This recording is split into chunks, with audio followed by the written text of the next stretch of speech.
Welcome to அறிவு 360 channel. மெய்மயக்கம். உடல்நிலை மெய்மயக்கம். மெய்கள் அதே மெய்களோடு மயங்கி வருவது. இக்கு, இச்சு, இத்து, இப்பு எழுத்துக்கள் தன் எழுத்துக்களுடன் மட்டுமே சேர்ந்து வரும். வேற்றுநிலை மெய்மயக்கம். மெய் பிற மெய்களுடன் வருவது.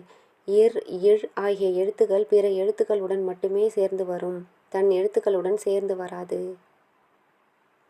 இர், இன் போன்ற எழுத்துக்கள் தன் எழுத்துக்களுடனும் பிற எழுத்துக்களுடனும் வரும். மொழி இறுதி எழுத்துக்கள் 24.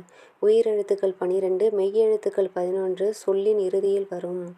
குற்றியலுகரம் ஒரு வகை மட்டும் சொல்லின் இறுதியில் வரும். இஞ்சி, இந்து, இவ் மூன்றும் பழைய இலக்கிய வழக்கில் சொல்லின் இறுதி எழுத்தாக வந்துள்ளன. இன்றைய வழக்கில் இவை வருவதில்லை. இக்கு, இச்சு, இட்டு, இத்து, இப்பு, இர் என்ற வல்லின மெய் ஆறும் இங் என்னும் மெல்லின மெய் ஒன்றும் சொல்லின் இறுதியில் வருவதில்லை.